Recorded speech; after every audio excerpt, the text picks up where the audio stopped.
a good analogy would be like you can always get mugged in the street, right? For your money, and a bank can always get robbed. But and the thing goes for Bitcoin. A company or an exchange can get hacked, or a person's wallet can be stolen if the person doesn't have good procedures in place. So to answer this question, it would take a lot of time for us to understand what this is. So this is a database, and when you think about a database, you think like a file in a computer, right? Like an Excel spreadsheet or some kind of database.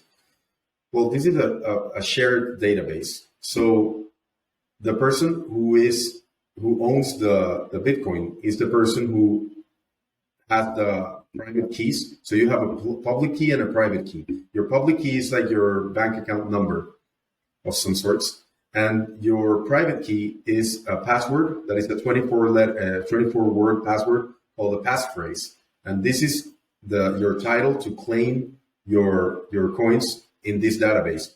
So if someone has those 24 words, they can download any wallet that is connected to the Bitcoin blockchain to this database that is like a cloud.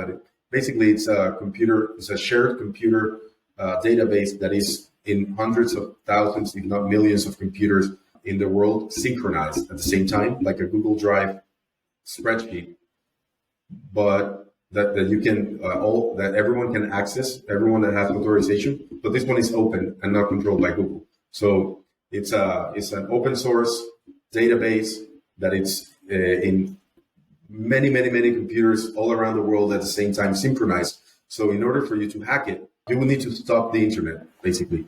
So if you wanna have the private keys of somebody else, you need it either to get them by force, and it's information, so people can store them in their mind, or you need to get in their device. So, and there's passwords for that. The interesting thing about this is that it's the first type of property that we are able to have that is not affected by the physical violence. Well, I mean, you could always put a gun in somebody's head and say, like, give me your password, right? I mean, and that has happened and will continue to happen. But then again, how do you know that they don't have several passwords, right? There's no way for you to know. You would have to tap into their minds. So there's the important thing is that information is value now.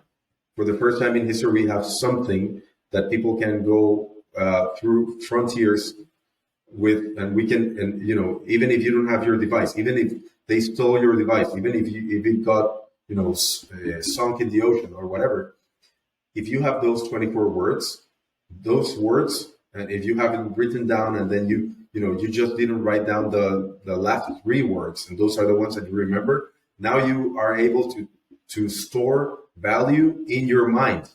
And this is absolutely incredible. This is like a game changer. Imagine for somebody that is running away from bombs in Syria or something, right? Or like an Afghani person that is like trying to get on that plane. They're stealing everything from them. They get to a new jurisdiction. They're refugees. They have nothing. But that person has those words in their mind. They remember the words, or they wrote some of them down or something, or they sent themselves an email, and then they, with 6 words here, 6 words there, 6 words here, 6 words there, and then they know the combination of those 24 words. They can claim their property now, anywhere that they are in the world, without asking for permission from anybody.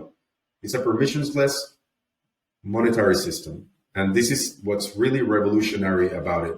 People come in and they start trying to learn about Bitcoin because they see people getting rich from it.